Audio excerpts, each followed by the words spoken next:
Hi friends, ఎలా ఉన్నారు? Welcome back to our channel. ఈరోజు మనం story of alien invasion on earth part 2, భూమిపై గ్రహాంతరవాసుల దండయాత్ర పార్ట్ 2ని మనం ఇప్పుడు చూడబోతున్నాం.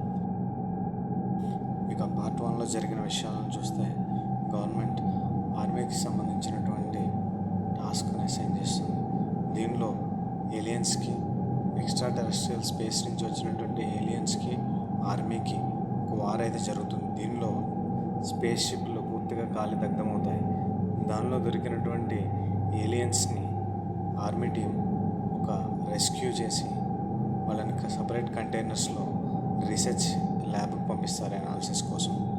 ఇలా పార్ట్ 1 ముగుస్తుంది. ఇక పార్ట్ 2 చూస్తే ఇండియా గ్లోబల్ కొలాబరేషన్తో ఒక అడ్వాన్స్డ్ రీసెర్చ్ ఇన్స్టిట్యూట్ ప్రారంభించబడి ఉంటుంది.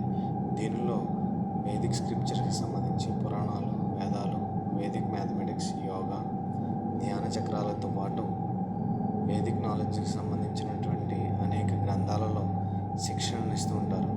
దీనిలో యోగులు, సిద్ధులతో పాటు వేదిక్ నాలెడ్జ్కి సంబంధించిన మెడిసినల్ యాక్టివిటీస్కి, ఆస్ట్రాలజీ, టైం ట్రావెల్కి సంబంధించిన ఏన్షియంట్ నాలెడ్జ్తో పాటు యోగులు అక్కడ ఉన్నటువంటి ట్రైనర్స్కి శిక్షణ ఇస్తూ ఉంటారు.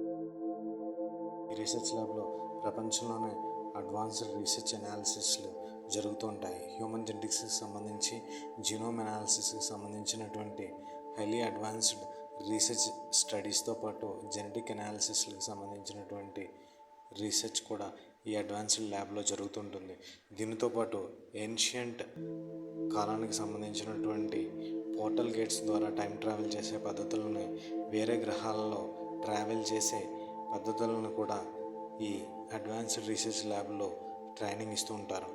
ఏన్షియంట్ కాలానికి సంబంధించినటువంటి టైం ట్రావెల్ మిస్టరీస్ని, అదేవిధంగా టైం ట్రావెల్కి సంబంధించినటువంటి అనేక పురాతన గ్రంథాలను, వస్తువులను, వాటికి సంబంధించినటువంటి టైం ట్రావెల్ మిస్టరీస్ని ఈ ట్రైనింగ్ ల్యాబ్లో శిక్షణ ఇస్తూ ఉంటారు.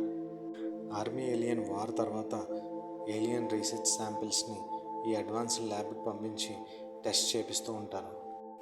ఏలియన్స్కి, ఆర్మీకి జరిగిన వార్ తర్వాత గవర్నమెంట్కి ఏలియన్స్ని ట్రాక్ చేయడానికి ఎటువంటి అవకాశం ఉండదు. ఎందుకంటే ఏలియన్స్ని ట్రాక్ చేయడం అనేది వేరే గెలాక్సీకి వెళ్ళి ట్రాక్ చేయాల్సిన అవసరం ఉంటుంది. కాబట్టి ప్రస్తుతం ఉన్న టెక్నాలజీ దానికి సరిపోదు. కాబట్టి వాళ్ళ గవర్నమెంట్కు ఉన్న ఒకే ఒక అవకాశం యోగుల్ని టైం ట్రావెల్ ద్వారా వేరియన్స్కి సంబంధించినటువంటి, ఏలియన్స్కి సంబంధించినటువంటి గ్రహాన్ని, వాళ్ళకి సంబంధించినటువంటి అనేక అంశాలని టైం ట్రావెల్ ద్వారా ట్రాక్ చేయమని ఈ అంశాన్ని వాళ్ళకు అప్పగిస్తారు. దీని తర్వాత టైం ట్రావెల్కి సంబంధించినటువంటి మిస్టరీస్ని, అనేక అంశాలను ఈ రీసెర్చ్లో భాగంగా వెల్లడిస్తూ ఉంటారు. దీనిలో భాగంగా ఏలియన్స్కి సంబంధించినటువంటి అనేక అంశాలు ఇందులో ఉంటాయి. అందులో వాతావరణంలో ఉన్నటువంటి అనేక పరిణామాలు ఏలియన్స్ యొక్క మనుగడను ప్రశాంతంగా మార్చాయని, దాంతోపాటు ఏలియన్స్ గ్రహంలో ఆస్ట్రాయిడ్స్ వల్ల వాళ్ళకు ఉన్నటువంటి స్పేస్ షిప్లు విపరీతంగా నాశనం అవుతున్నాయని, వాటికి సంబంధించినటువంటి ఇంధనం యొక్క కొరత ద్వారా వాళ్ళు మనుగడ సాగించలేకపోతున్నారని, దాంతోపాటు వాళ్ళు అనేక రకాలైనటువంటి వాతావరణంలోని విషపూరితమైనటువంటి వర్షాల కారణంగా వాళ్ళు అనేక జబ్బులకి గురవుతున్నారని, ఈ అన్ని రకాల అంశాల వల్ల ఆ గ్రహంలో ఏలియన్స్ మనుగడను సాగించలేకపోతున్నారని అర్థమవుతుంది. దీని తర్వాత వాళ్ళు వేరొక గ్రహాన్ని, మంచి గ్రహాన్ని ఎన్నుకోవాలని నిర్ణయించుకున్నారని, దీనిలో భాగంగా భూమి వాళ్ళకు ఒక అనువైన గ్రహంగా, అనువైన ఒక ప్రదేశంగా కనబడుతుందని ఈ రీసెర్చ్లో భాగంగా వెల్లడవుతుంది. దీని తర్వాత వాళ్ళు భూమిని అటాక్ చేసి వాళ్ళ వశం చేసుకోవాలని దీనిలో భాగంగా నిర్ణయించుకుంటారు. ఇది ఇలా ఉండగా ఏలియన్స్కి, ఆర్మీకి వార్ జరిగిన తర్వాత వచ్చిన ఏలియన్ శాంపిల్స్ని అడ్వాన్స్డ్ రీసెర్చ్ అనాలిసిస్కి పంపిస్తారు. దీని తర్వాత అడ్వాన్స్డ్ రీసెర్చ్ ల్యాబ్లో genomic analysis, highly advanced human మరియు ఏలియన్స్కి సంబంధించిన జీనోమిక్ అనాలిసిస్లు జరుగుతూ ఉంటాయి. దీనిలో భాగంగా వీళ్ళు పాయిజనస్ గ్యాసెస్కి సంబంధించినటువంటి రీసెర్చ్ను కూడా చేస్తుంటారు. ఈ పాయిజనస్ గ్యాసెస్కి సంబంధించిన లిక్విడ్స్ని టైం ట్రావెల్ మిస్టరీస్ ద్వారా వాళ్ళు తెలుసుకుంటారు. ఇలా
టైం ట్రావెల్ మిస్టరీస్ తర్వాత పాయిజనస్ గ్యాసెస్తో ఏలియన్స్ చనిపోతారన్న విషయం సైంటిస్టులకు తెలుస్తుంది.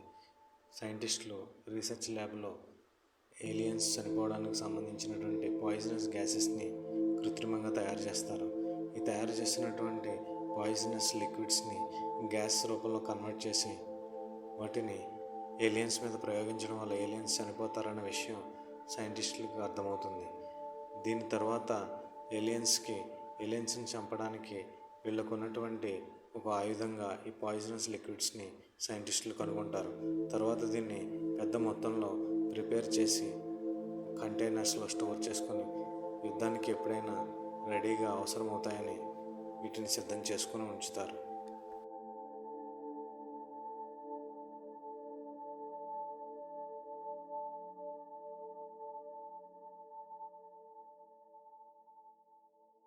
కొన్ని నెలలు గడిచిన తర్వాత ఏలియన్స్ యొక్క సంచారం గెలాక్సీలను దాటి భూమిపై దండయాత్ర దిశగా సాగుతుంది. ఈ విషయాలన్నింటినీ ఇంటర్నేషనల్ స్పేస్ స్టేషన్, శాటిలైట్స్ మరి అనేక అధునాతనమైనటువంటి స్పేస్ పరికరాలు గుర్తించి వాటిని డిటెక్ట్ చేయడం మొదలు పెడతాయి. దీని తర్వాత ఆ సమాచారం గవర్నమెంట్కి అందిన తర్వాత వెనువెంటనే ఏలియన్స్కి సంబంధించిన ఒక కమిటీని ఏర్పాటు చేస్తారు. దీనితో పాటు ముందుగా భూమిపై వచ్చినటువంటి ఏలియన్స్ ఇంకా సజీవంగా ఉన్నారనే విషయం స్పేస్లో ఉన్నటువంటి ఏలియన్స్కి తెలుస్తుంది. దీని ద్వారా అది భూమి ఒక అనువైన ప్రదేశంగా స్పేస్లో ఉన్నటువంటి ఏలియన్స్ గుర్తిస్తారు. దీనితో పాటు వాళ్ళకి ఉన్న వాతావరణం రోజురోజుకి దారుణమైన పరిస్థితికి దారితీస్తుంది. దీనిలో భాగంగా ఏలియన్స్ భూమిపై చాలా త్వరగా అటాక్ చేయాలని, వాళ్ళ యొక్క అభివృద్ధిని మొదలుపెట్టాలని ఆశిస్తూ ఉంటారు. దీనితో పాటు అనేక స్పేస్ షిప్లతో భూమిపై దాడి చేయడానికి నిర్ణయించుకొని ఆ పనిని మొదలు పెడతారు. ఈ విషయాన్ని తెలుసుకున్న గవర్నమెంట్ కూడా యుద్ధానికి సిద్ధంగా అనేక రకాలైనటువంటి వార్ఫీల్డ్ వెపన్స్తో పాటు అత్యాధునిక ఫైటర్ జెట్లను, ఎన్నో లక్షల కిలోమీటర్ల దూరంలో ఉన్న లక్ష్యాలను ఛేదించగలిగేటువంటి అత్యాధునికమైనటువంటి యుద్ధ రాకెట్లతో పాటు అడ్వాన్స్డ్ పాయిజనస్ మిషన్ స్ప్రెడర్లను కూడా వీళ్ళు ప్రిపేర్ చేసుకుని రెడీగా ఉంచుతారు. ఇలా ఏలియన్స్కి మిలిటరీకి అనుకున్న యుద్ధం చాలా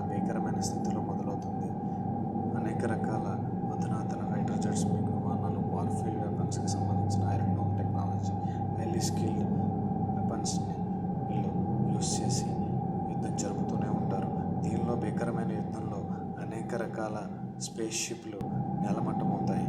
దీనితో పాటు భూమిపై జరిపినటువంటి పేలుళ్లలో చాలామంది, కొన్ని లక్షల మంది నిర్వాసితులై కొన్ని వేల మంది ఈ యుద్ధంలో చనిపోతుంటారు.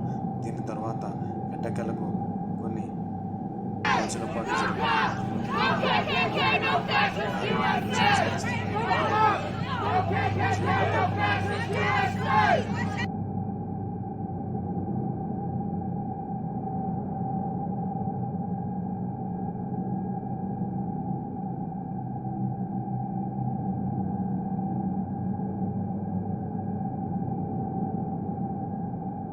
ఇలా ఏలియన్స్కి, మిలిటరీకి అనుకున్న యుద్ధం చాలా భీకరమైన స్థితిలో మొదలవుతుంది.